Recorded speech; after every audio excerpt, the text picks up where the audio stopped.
Suamiku menuduhku, sebab kecelakaan anak kami. Rekaman CCTV membuktikan kebenaran. Kata-kata itu tidak pernah keluar dari mulutnya seperti bisik. Mereka dilemparkan ke ruang yang sama sekali berbeda. Sebagai vonis yang dingin. Aku ingat, bagaimana lampu ruang tamu kala itu terlihat lebih terang dari biasanya. Seolah menerangi setiap kata yang melukai. Putra berdiri di depan sofa, wajahnya memerah. Mata yang dulu kubanggakan, berubah menjadi sesuatu yang asing penuh kecurigaan dan kebencian. Apa yang kau lakukan waktu itu, Davina? Suaranya tersengal. Bukan karena lelah, tapi karena amarah. Jelaskan sekarang, anak kita itu. Semuanya karena kamu. Aku hanya bisa menggenggam pegangan kursi. Udara terasa berat. Berat seperti batu. Kata-kata itu memotong. Bukan hanya pada malam itu, tapi pada seluruh 2 tahun yang akan datang. Tuduhan itu menjadi benang gelap yang merajut ulang ingatanku. Tatapan penuh penyesalan para tetangga, bisik-bisik di warung kopi. Telepon yang tak lagi sama suaranya. Aku menyerah pada rasa bersalah yang tidak sepenuhnya ku ketahui berasal dari mana. Putra pergi beberapa minggu setelah itu. Bukan hanya meninggalkan rumah, tapi meninggalkan semua hal yang kami bagi kepercayaan. Tawa, rencana, dan meninggalkanku dengan kerapuhan yang tak kunjung reda. 2 tahun berlalu, dengan jam yang berjalan seperti jam pasir, di halaman sunyi. Aku hampir menyerah pada kelelahan itu. Pada rasa bahwa kebenaran tidak akan pernah kembali. Hingga hari aku kembali ke villa itu, rumah yang dulu kami sebut milik bersama, dan kini seolah menjadi panggung. Bisu dari satu tragedi yang tak ingin ku kenang. Aku berencana menutup lembaran, menjual properti, melepaskan bayang-bayang. Tapi sesuatu di dadaku menolak menutup pintu tanpa melihat semua lusinan celah yang mungkin menyimpan kebenaran. Petualangan ini dimulai bukan dari niat balas dendam, melainkan dari pertanyaan sederhana. Mengapa rumah yang sempat kosong itu begitu terawat? Rumputnya dipotong rapi, mawar di pekarangan mekar penuh, walau musim seakan tak mendukung. Di dapur, kulkas berisi bahan-bahan yang tampak baru. Bukan sisa-sisa rumah yang lama ditinggalkan. Ada aroma lavender yang tidak pernah kami pakai sebelumnya.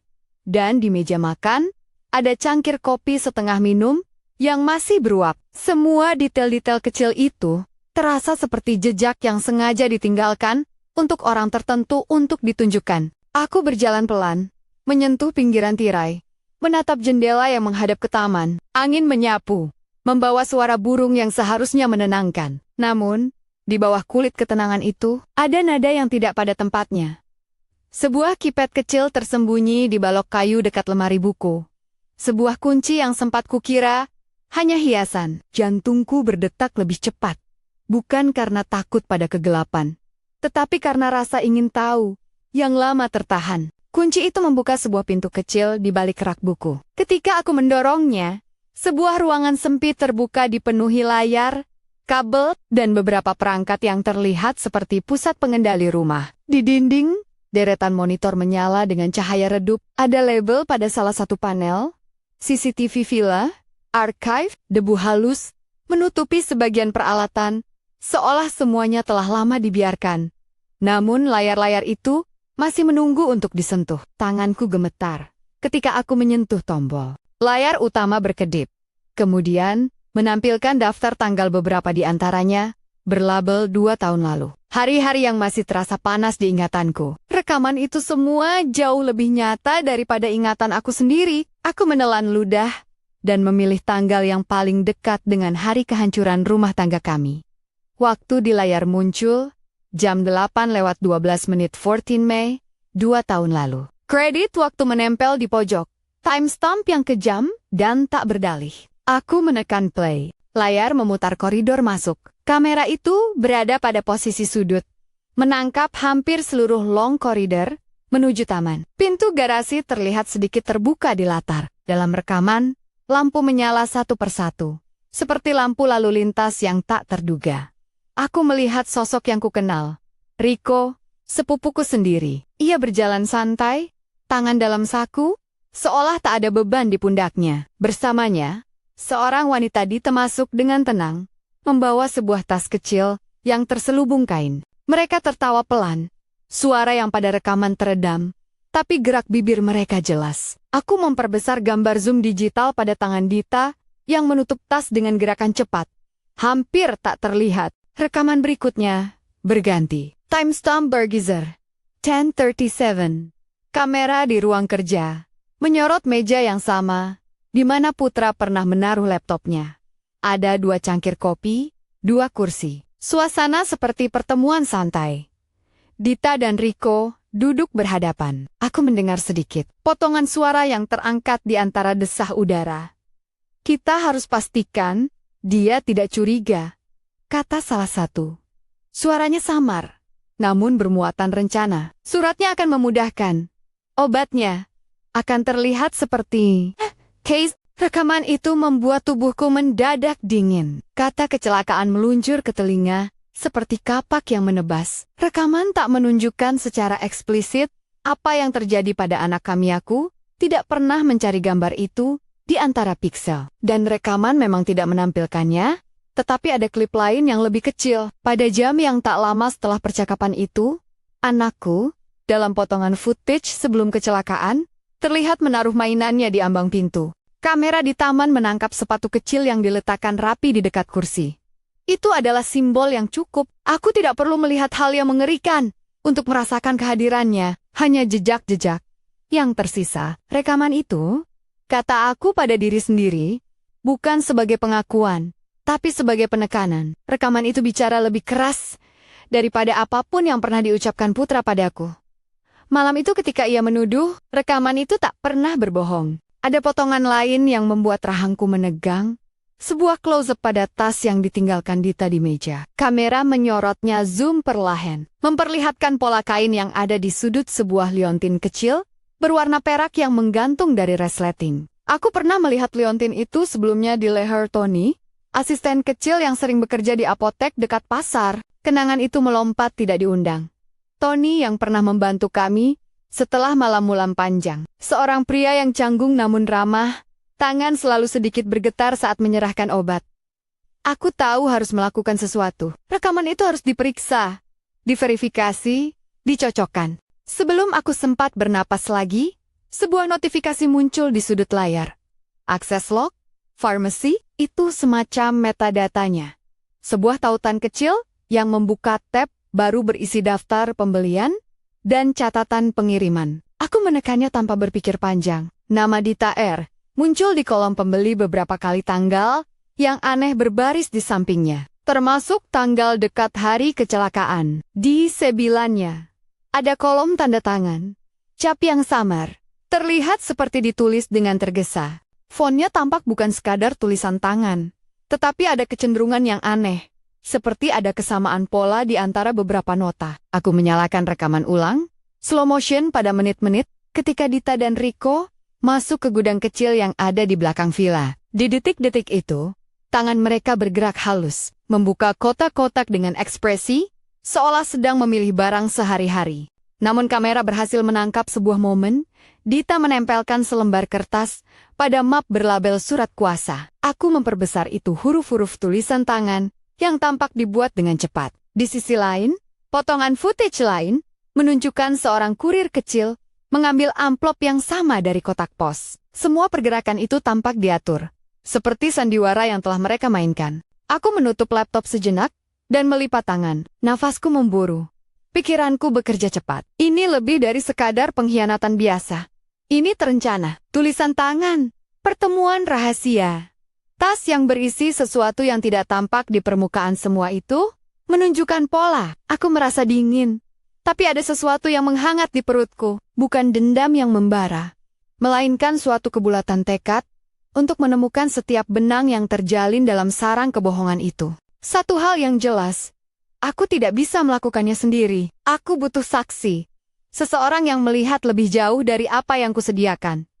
Tony di apotek muncul di pikiranku, lagi dan lagi. Ia satu-satunya yang mungkin melihat transaksi yang tidak biasa, menandatangani lembaran yang kini kusebut palsu. Dia adalah titik lemah yang mungkin akan memecah rantai kebohongan mereka. Aku meninggalkan villa pada sore yang sama, membawa salinan file yang kusemprot keluar dari server bukan dengan teknik tinggi, hanya foto-foto layar yang kusimpan di ponsel. Jantungku tetap berdebar, saat mobil meluncur menembus jalanan kota yang mulai ramai orang pulang kerja. Setiap lampu lalu lintas terasa seperti hambatan kecil yang menggantikan detik yang terus menipis. Apotik Tony terletak di sudut jalan.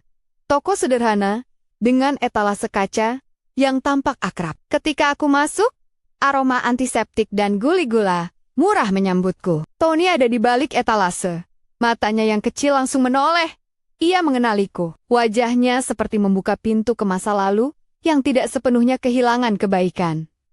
Davina? Suaranya terkejut, namun ada kehati-hatian di sana. Sudah lama. Ada sesuatu yang ingin kubicarakan, jawabku. Aku meletakkan foto layar rekaman terkecil yang kubawa di atas meja tangan Dita, menutup tas. Liontin kecil yang hampir sama dengan yang aku ingat. Tony menandak. Matanya meneliti gambar itu. Perbincangan kami pendek pada awalnya. Tony tampak ragu. Ia meneguk air putih, seolah menarik keberanian. Kemudian, suaranya menjadi berbisik. Aku melihat beberapa transaksi aneh. Beberapa bulan lalu, katanya, tanda tangan yang sama muncul di beberapa order. Kami sesekali diberi instruksi untuk tidak menanyakan. Itu dari agen pengiriman. Katanya untuk pelanggan penting. Apa yang kau maksud pelanggan penting? Aku bertanya. Ia menghela napas panjang. Tidak selalu orang terkenal. Kadang keluarga kaya. Kadang orang yang tahu jalan pintas. Tapi, ada satu yang membuatku tidak tenang. Pulsa pembelian obat yang tidak biasa. Obat-obat tersebut bukan resep buat anak-anak. Tapi ada bukti pengiriman yang diarahkan ke alamat Vela di bawah nama yang berbeda. Aku menatapnya. Tony mengeluarkan sebuah tumpukan kertas salinan nota, fotokopi tanda terima, dan sebuah lembaran yang memperlihatkan tanda tangan yang mirip, terdorong oleh kesamaan dalam sudut huruf D dan lengkungan pada T. Ini mungkin tidak banyak, jika sendiri, katanya pelan. Tapi kalau digabung, ada pola, ada sesuatu yang membuatku curiga. Ketika ia menyerahkan kertas-kertas itu, aku merasakan sebuah kombinasi antara lega dan kecemasan. Bukti fisik kini bukan lagi piksel di layar, melainkan kertas nyata yang bisa disentuh, dibawa ke polisi. Tony bercerita bahwa ada perintah dari seorang perempuan yang pernah membeli barang dalam jumlah kecil obat-obat yang tidak biasa dibungkus rapi, dan alamat pengiriman yang tertera adalah alamat villa pada beberapa hari tertentu. Ia juga mengakui, dengan suara bergetar, bahwa ia pernah diminta menandatangani beberapa lembar ketika sang pembeli tidak dapat menunggu, dan ia menandatanganinya karena merasa terpaksa. Apa kau takut? Aku bertanya. Takut salah, takut ikut campur, jawabnya. Namun, setelah aku melihat beberapa berita lama, aku merasa harus melakukan sesuatu. Aku menghela napas, menatap antrean pil pada meja. Label yang tidak bisa memberikan nama dosa. Kita harus membawa ini ke polisi, kataku. Bukan sebagai balas dendam, sebagai kebenaran. Tony mengangguk perlahan. Matanya berkokok-kokak, namun ada sesuatu yang tegas di sana, kesediaan untuk memperbaiki. Aku akan menandatangani pernyataan, katanya. Aku akan bilang apa yang kulihat dan apa yang kurasa. Tapi, hati-hati Davina, mereka tidak akan diam. Kembali ke villa. Malam telah merangkum segala hal, menjadi selimut hitam yang lengket. Aku memasuki ruang kontrol lagi, menyalakan lampu. Layar menyambutku seperti saksi bisu. Aku meletakkan berkas-berkas Tony di atas meja, menyusunnya bersama kaplikan-kaplikan rekaman yang sudah kusiapkan. Jigsaw bukti itu mulai terlihat. Rekaman, tanda tangan yang mirip, pesan-pesan pendek yang terekam di server rumah, semua membentuk pola yang tak bisa diabaikan. Rencana kecil mulai terbentuk. Bukan rencana untuk mencelakai, tetapi rencana untuk memancing kebenaran keluar dari mulut mereka sendiri. Aku tidak akan jatuh pada musim yang sama lagi. Aku tidak akan membiarkan tuduhan kosong mematahkan hidupku. Tanpa perlawanan, aku butuh mereka saling menuding. Butuh mereka membuat kesalahan yang dapat dicatat publik. Butuh adanya pengakuan yang terekam jelas, tak disangkal. Malam itu, aku menyusun skenario sederhana. Aku menulis pesan anonim yang akan dikirim ke Dita, memancing rasa serakahnya. Aku menyiapkan undangan samar yang akan membuatnya percaya ada keuntungan besar jika mereka bertemu kembali di villa. Aku menandai sudut kamera, memastikan setiap langkah yang ingin kulihat nantinya akan terekam. Tidak ada peralatan berbahaya. Tidak ada tipu muslihat yang mengandung kekerasan, hanya kecerdasan, pengendalian, dan bukti. Sebelum tidur, aku duduk di meja balkon, melihat mawar yang masih merekah di bawah bulan. Bayangan putra muncul di pikiranku. Tetapi bukan hendak menyalahkannya lebih jauh. Tuduhannya telah menjadi pendorongku untuk memahami apa yang sebenarnya terjadi. Aku ingin namaku dibersihkan, ya.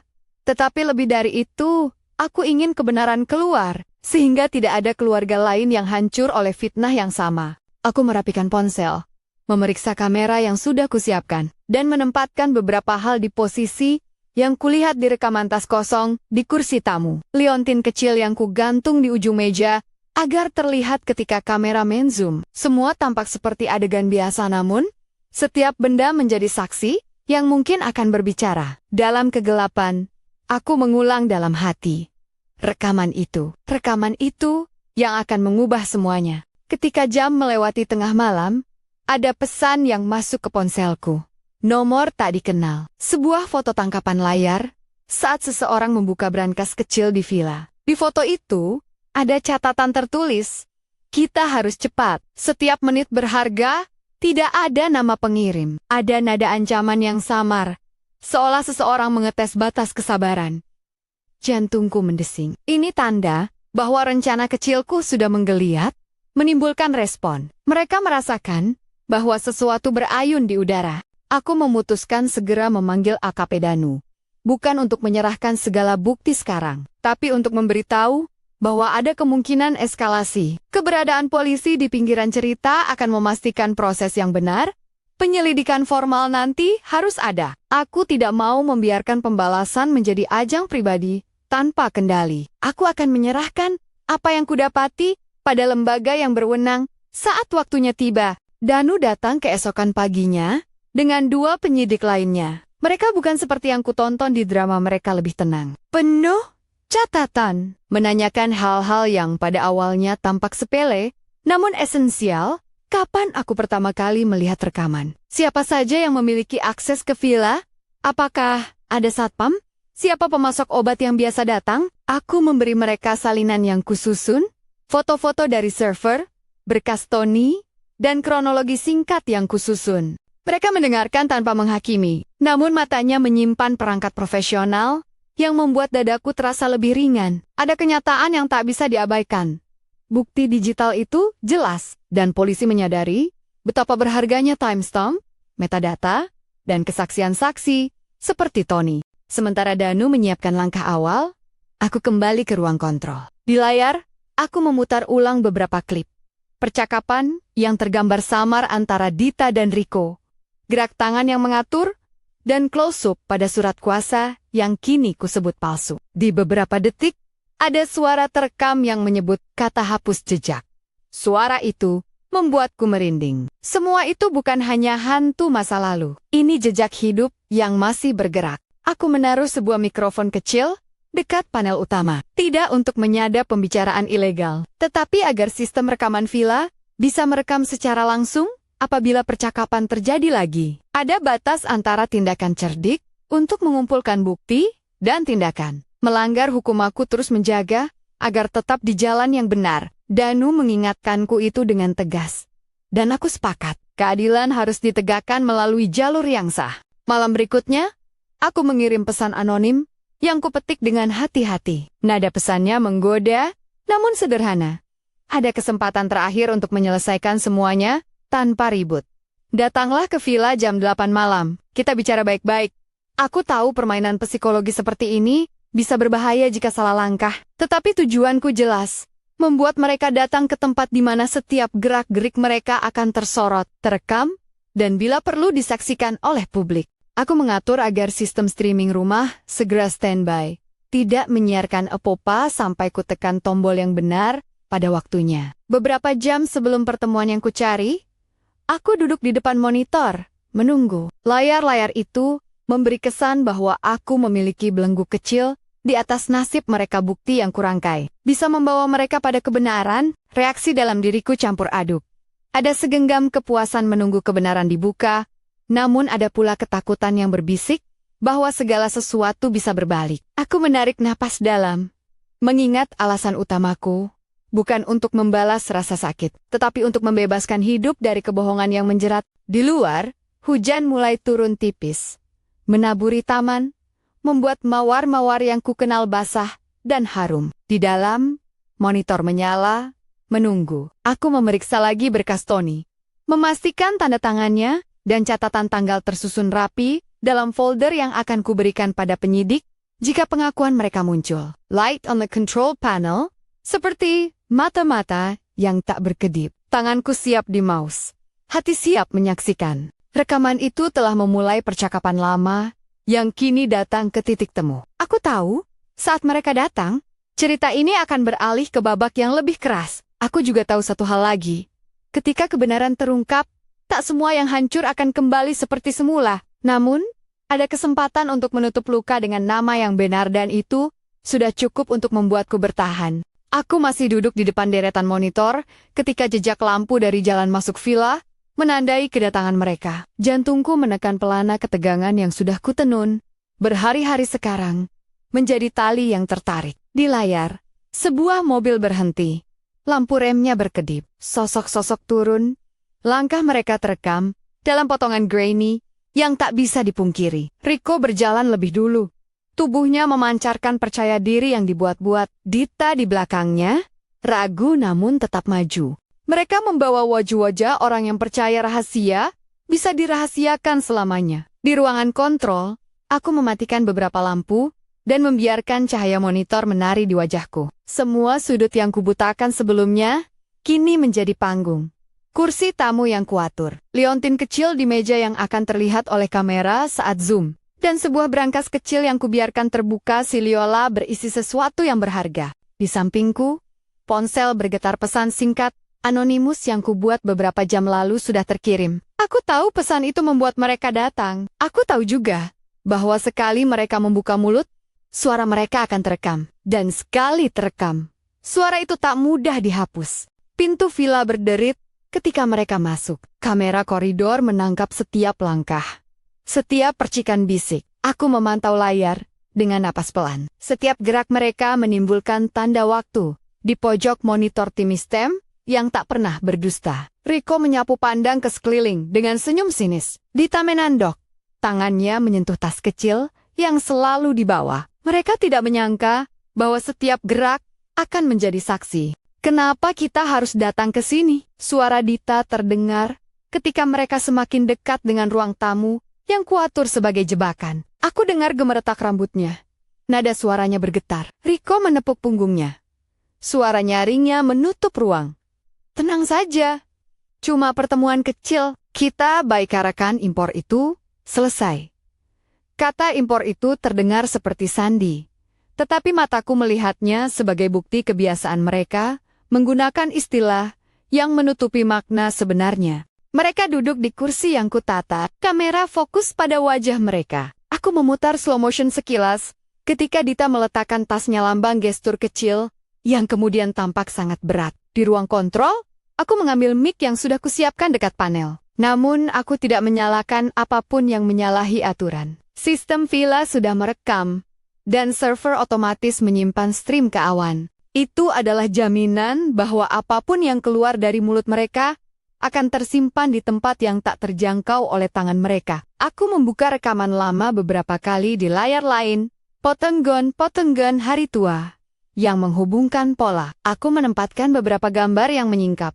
Bukti tanda tangan palsu, nota apotek yang disusun Tony, jejak pengiriman yang diarahkan ke villa, tersebar dalam tangle-tangle tertentu. Aku membiarkan semua itu terlihat sekilas pada layar yang bisa mereka lihat dari sudut ruangan sebuah ilusi kebetulan yang akan membuat mereka merasa aman. Lalu tergelincir. Apa maksudmu dengan tanpa ribut? Dita bertanya akhirnya. Menatap ke arah kamera, seperti hendak mencari wajahku. Mereka belum tahu. Aku menonton. Andaikan semua berjalan mulus? Jawab Rico. Suaranya landai. Tapi ada nada tajam ketika ia membahas keuntungan. Tidak ada keributan. Tidak ada yang mencurigai. Kita atur semuanya. Orang yang harus pergi. Ya pergi? Kata-kata itu meluncur seperti pisau tumpul, tetapi tidak menyayat tubuh. Ia menyayat sejarah kami. Hati kecilku merespons dengan dingin yang tegas. Simpan setiap kata, rekam setiap jeda. Di monitor, aku menandai titik-titik kunci. Timestamp, zoom, metadata semua itu akan menjadi peta ketika polisi mengurai jaringan dusta mereka. Pertemuan itu mulai berputar seperti film yang kusetel pada kecepatan lambat. Mereka membahas nama-nama, detail pengiriman kara-kara, memuluskan jejak. Tanpa sadar, menyusun benang-benang yang akan menjerat mereka sendiri. Sesekali, Rico tertawa kecil, memandang Dita seperti menikmati permainan yang sudah lama ia mainkan. Dita, yang wajahnya menunjukkan penyesalan, yang tak sepenuhnya tulus, menambah frasa-frasa hati-hati, yang membuatmu tahu ada sesuatu yang mengikatnya erat. Apa yang membuatmu yakin mereka akan tetap diam? Tanya Dita. Suaranya menurun. Matanya berkokok-kokoka ketika ia berbicara tentang mereka, orang yang menjadi bagian dari skenario kotor itu. Karena mereka tidak tahu siapa yang kita libatkan, jawab Rico. Dan ia menyebut sebuah nama yang mengacu pada kurir yang biasa mereka gunakan, sebuah jaringan bayangan yang selalu mengaburkan asal-usul. Ia terkekeh, puas. Mendengar itu, aku mengetik cepat pada jendela obrolan anonim yang sudah kuatur untuk menampakkan dirinya di ponsel Dita satu dari beberapa saluran yang kubuat. Agar ia percaya, ada pihak ketiga yang sedang menunggu. Pesan palsu itu berisi janji keuntungan jauh lebih besar jika mereka setuju untuk menyelesaikan masalah pada malam itu juga. Tak lama setelah itu, Dita menggigit bibir. Rico, yang selalu lincah membaca situasi, mendekat pada tas, membuka resleting sekilas, memeriksa sesuatu yang tampak seperti amplop. Di sanalah keserakahan mereka bekerja. Iming-iming lebih besar membuat mereka lengah.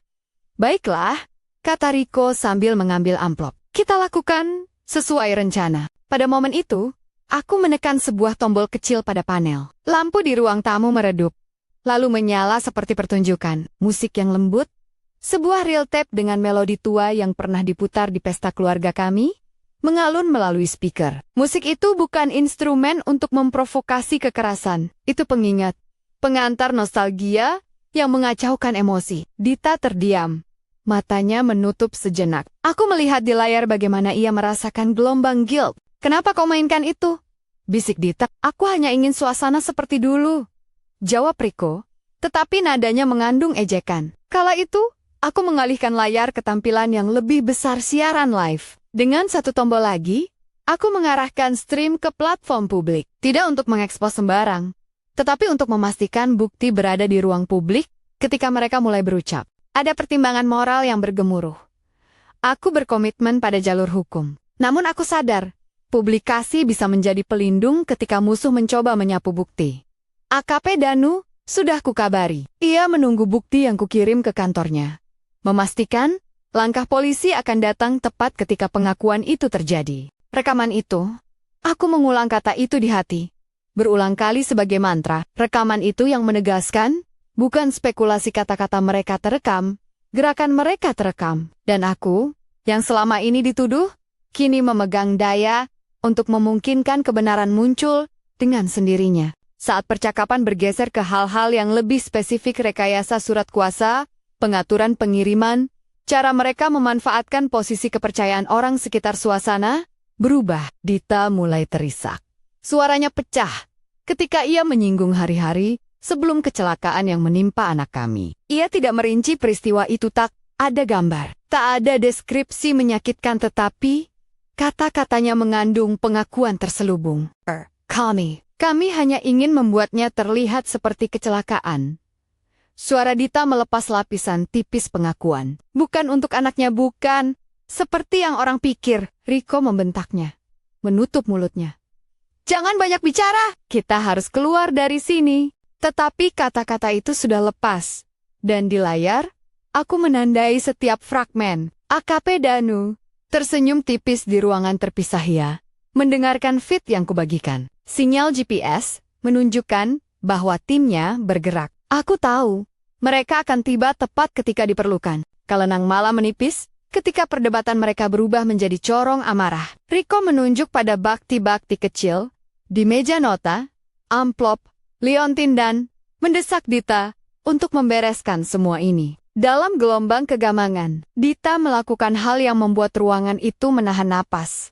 Ia berdiri, berjalan ke meja, dan tanpa sadar, menyentuh liontin yang kugantungkan di sana sebagai umpan. Kamera menzoom, tangan Dita gemetar saat ia mengambil dan memegang liontin itu. Ada pengakuan non-verbal decider, sebuah kesalahan kecil yang berbicara lebih keras dari 1000 kata. Apa maksudnya ini? Tanyaku ketus, menunjuk ke monitor. Aku muncul di layar tak sebagai wajah. Hanya suara yang diproyeksikan melalui speaker suara yang tenang, dingin, tak tergesa-gesa. Mata Reko terpikuk. Dita menatap ke arah kamera, lalu menutupi wajahnya dengan tangan. Ia mulai menangis. Secara pelan, suaranya memecah ruang. Maaf, kami tidak bermaksud, itu bukan alasan. Ucap aku. Dan nadaku, tak ada unsur kebencian yang mengumbar. Kalian membuat hidup orang lain hancur. Kalian mempermainkan kepercayaan. Di luar jendela, lampu polisi mulai berkedip. Semakin dekat, aku menahan diri. Membiarkan hukum bekerja. Aku tidak ingin menjadi bahan berita tentang balas dendam pribadi. Aku ingin kebenaran. Dan kebenaran harus terekam dan dibawa ke meja pengadilan. Ketika petugas polisi tiba, suasana di ruang tamu berubah dari permainan ke realitas. Danu dan 2 penyidik lainnya masuk. Mereka bergerak cepat, namun tidak brutal. Mereka membaca hack-hack yang kubaca di banyak drama, tetapi di ruang itu bukan sandi. Dalam layar, aku melihat ekspresi Dita menyisakan kehancuran. Riko menatap polisi seperti lawan yang belum menyerah. Ada bukti yang akan kami serahkan.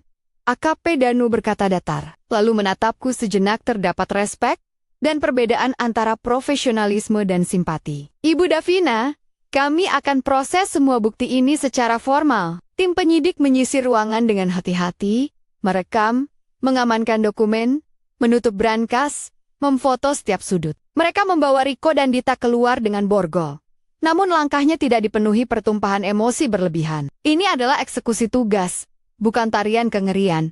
Setelah penangkapan, malam menjadi berbeda. Aku duduk lagi di depan monitor, menatap rekaman potongan-potongan perkataan mereka, gestur, tanda-tanda. Rekaman itu menjadi babak awal dari serangkaian pemeriksaan forensik. AKP Danu memintaku menyerahkan semua file asli. Aku menyerahkan thumb drive yang kusimpan, foto-foto layar, dan daftar kronologi yang kupersiapkan. Polisi mengakui pentingnya metadata. Mereka mencatat timestamp, IP log, dan catatan akses yang memastikan rekaman tidak dimanipulasi. Aku tak paham semua istilah teknisnya, tapi aku paham intinya. Rekaman itu dapat dipertanggungjawabkan di meja hijau. Dalam beberapa hari berikutnya, berita mulai merebak. Sebuah laporan singkat muncul di kanal lokal. 2 orang ditangkap terkait penyelidikan kasus di villa. Tidak ada detail sensasional. Cukup. Aku menahan godaan untuk menonton setiap klip berita. Aku menyerahkan urusan itu kepada mereka yang berwenang. Fokusku sekarang tertuju pada bagaimana bakti-bakti itu akan digabungkan. CCTV, nota apotek, tanda tangan palsu, kesaksian Tony, dan pengakuan Dita yang terekam. Proses hukum berjalan lambat, namun pasti. Polisi melakukan pemeriksaan di kantor kurir yang disebut Riko. Mengambil arsip, menemukan jejak pengiriman yang menghubungkan amplop dan paket-paket tertentu ke alamat villa. Forensik digital memverifikasi bahwa file rekaman berasal dari server villa pada tanggal-tanggal yang relevan. Di apotek, manajer mengkonfirmasi pola pembelian yang aneh yang telah dikenali Tony. Saksi-saksi lain yang sebelumnya ragu mulai membuka mulut ketika mereka melihat bukti bahwa penipuan itu lebih dari sekadar rumor. Tony menjadi saksi kunci. Ia duduk di kursi saksi dengan tangan yang masih canggung ketika mengambil sumpah. Di depan kamera pers, ia berkata dengan suara serak tapi tegas. Saya menandatangani beberapa lembar atas permintaan. Saya merasa terpaksa, sekarang saya mau bertanggung jawab. Pernyataannya sederhana, tanpa dramatisasi, tetapi berisi koreksi moral yang panjang. Di meja hukum, pernyataannya menjadi salah satu pilar yang membantu menghubungkan daftar pembelian. Dengan nama yang diimputasikan pada nota palsu, sidang demi sidang bergulir. Jaksa menampilkan adegan-adegan penting, potongan CCTV yang menunjukkan pertemuan di villa, rekaman percakapan yang merekam pengakuan, nota apotek yang dihubungkan melalui tumpukan bukti, dan pengakuan Dita yang direkam saat ia tak mampu menahan tangis di ruang tamu. Pembela mencoba menyorot keraguan. Apakah pengakuan itu dibuat di bawah tekanan? Apakah rekaman bisa dimanipulasi? Namun metadata yang dipresentasikan tim STEM, server logs, jejak akses menguatkan keaslian bukti. Kesaksian saksi-saksi lain, termasuk mantan kurir yang bersedia berbicara, memperkaya narasi. Selama persidangan, aku duduk di barisan belakang ruang sidang, merasakan gelombang yang saling bertukar, kilas balik, malam tuduhan putra, rasa kehilangan yang mencengkram, dan perlahan-lahan, ada ruang lega yang mulai terbentuk. Ketika salah satu potongan rekaman ditayangkan di layar sidang potongan hari, ketika Dita dan Riko membahas, membuatnya terlihat seperti kecelakaan.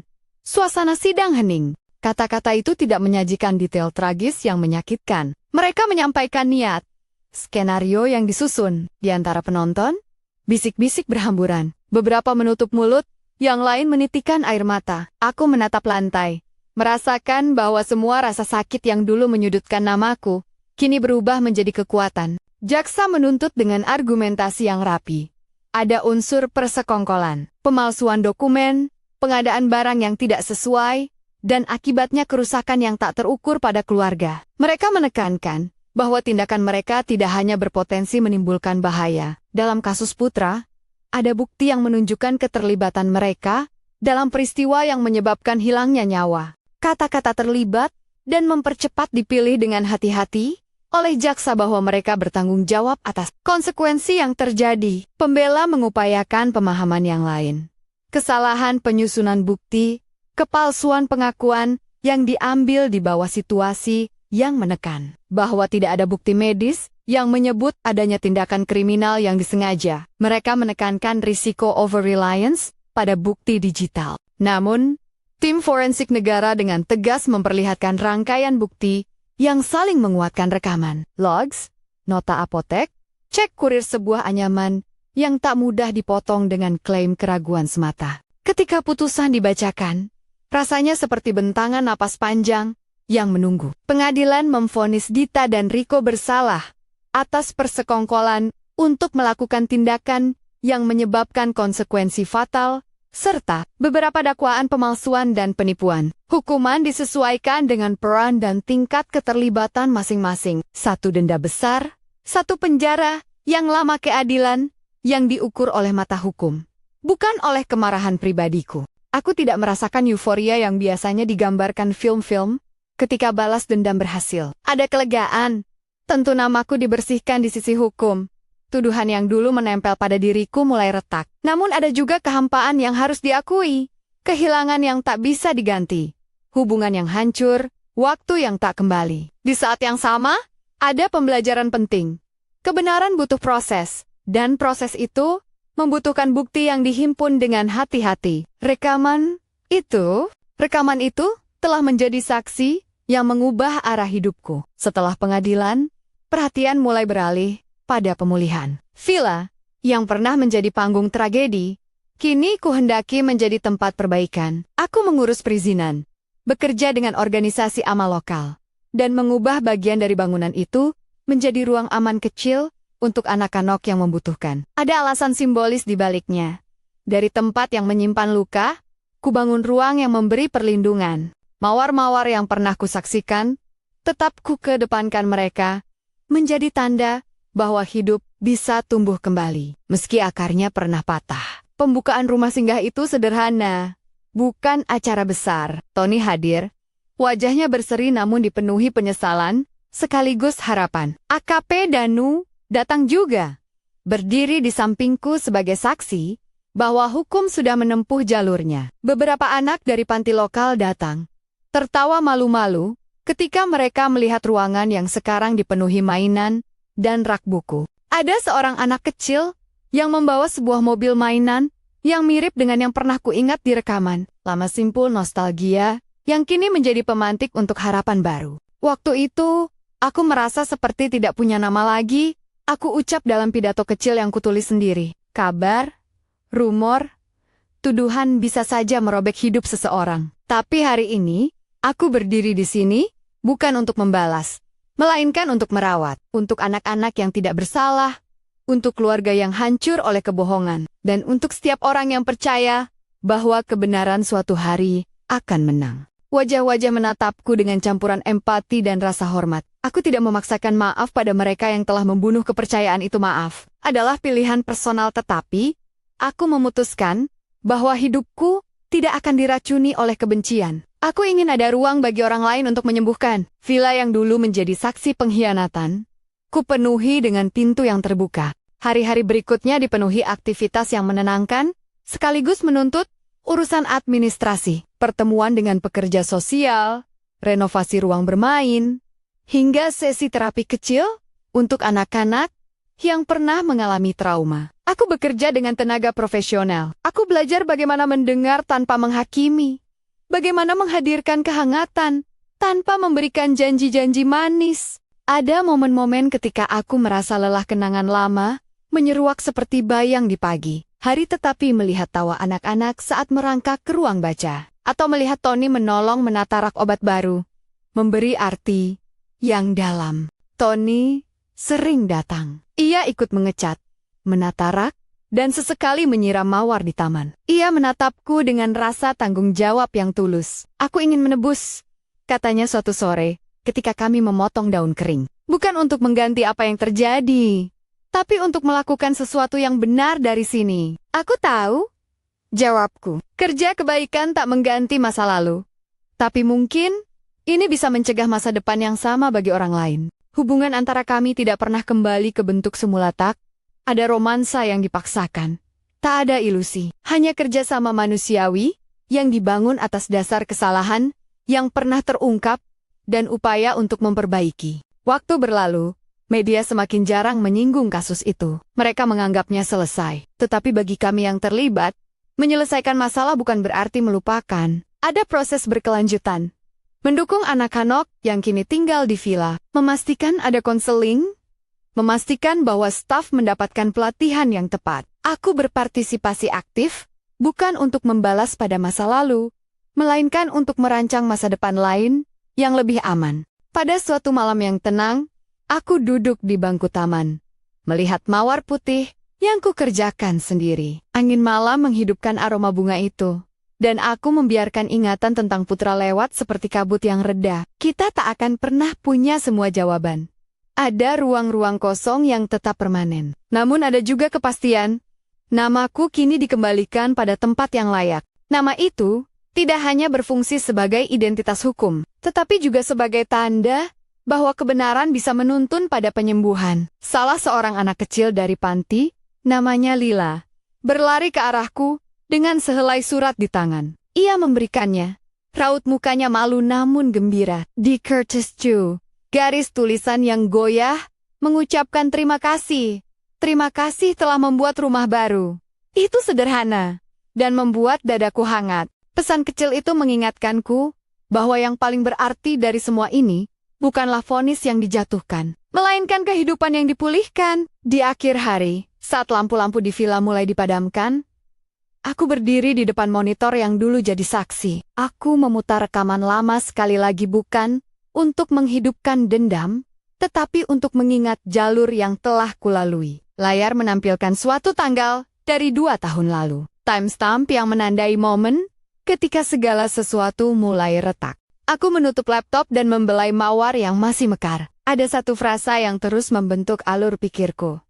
Rekaman itu yang mengubah semuanya. Nama suamiku, Putra, tetap ada di banyak dokumen, lama surat-surat, foto, kenangan. Aku menaruh sebuah foto kecilnya di rak kamar malam, bukan sebagai batu yang menambatkan luka, melainkan sebagai pelita kecil untuk mengingat apa yang pernah hilang dan apa yang perlu dipertahankan. Aku tidak menuntut kebencian dari siapapun, aku menuntut keadilan yang benar. Dan keadilan itu kini telah berjalan, meskipun akibatnya adalah pahit, yang terkadang masih terasa. Sebelum tidur, aku menulis sebuah surat yang tidak kuberikan kepada siapapun. Isinya sederhana.